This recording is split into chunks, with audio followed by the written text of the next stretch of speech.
આપણે જોઈએ કે મહાનગરપાલિકાના અધિકારી કર્મચારીઓ પ્રધાનમંત્રીના કાર્યક્રમમાં વગર કોઈ ઓર્ડરે ત્યાં પહોંચી ગયા છે કે ઉપરથી કોઈ ઓર્ડર પણ નથી. અને અહીંથી આખો જે આપણે જોઈએ કે 60 થી 70% જેટલો સ્ટાફ આપણે વિડીયોમાં જોઈ શકીએ કે હાલ અત્યારે 4 વાગ્યાનો 4:30નો સમય છે, કોઈ પણ કચેરીમાં હાજર નથી.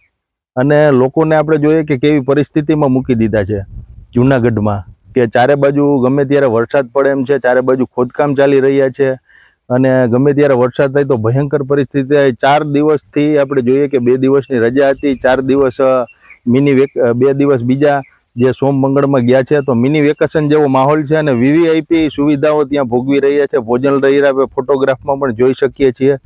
અને આપણે જોઈએ કે પદાધિકારી પણ વિદેશ ફરવા નીકળી ગયેલા છે, 10 થી 12 દિવસથી દિલ્હી જાય છે, વિદેશોમાં જાય છે. અને જૂનાગઢની જનતા છે એ રામ ભરોસે છે. આપણે કહેવત છે કે રામ રાજ્ય અને પ્રજા સુખી. એને બદલે આ શાસન કેવું છે જૂનાગઢનું કે લોકો ટેક્સ ભરે છે, લોકો મતો આપે છે, પણ સામે એને કોઈ પણ જાતની સુવિધા નથી મળતી. લોકો ખાડાઓ ટપી અને ખાડાઓમાં પડે છે, થાકી ગયા છે. ચારે બાજુ અવ્યવસ્થા છે, ડોળું પાણી ડુહીણીનું આવે છે. આવી બધી અવ્યવસ્થા કરી આ પ્રશાસને ઘણાના જીવ પણ લીધા છે. ક્યાંય યોગ્ય કામગીરી નથી થતી, ક્યાંય બેરિકેટિંગ નથી કરવામાં આવતું.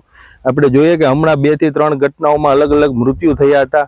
આવી બધી ગંભીર બાબતો હોય, ચોમાસું માથે છે, પ્રી મોન્સૂનની કામગીરી નથી થતી, તો આવી બધી બેદરકારીઓ રાખી અને પ્રજાના જે ટેક્સ અને મતોથી જે લોકો ચૂંટાણા છે, તો આ લોકો અત્યારે વીવીઆઈપી કાર્યક્રમોમાં જઈને વીવીઆઈપી સુવિધા ભોગવે છે. પ્રજાના કામો માટે સમય નથી. એટલે આ લોકોની જૂનાગઢની જનતાને હવે જાગવાનો સમય છે ને, આ લોકોને જાકારો આપો.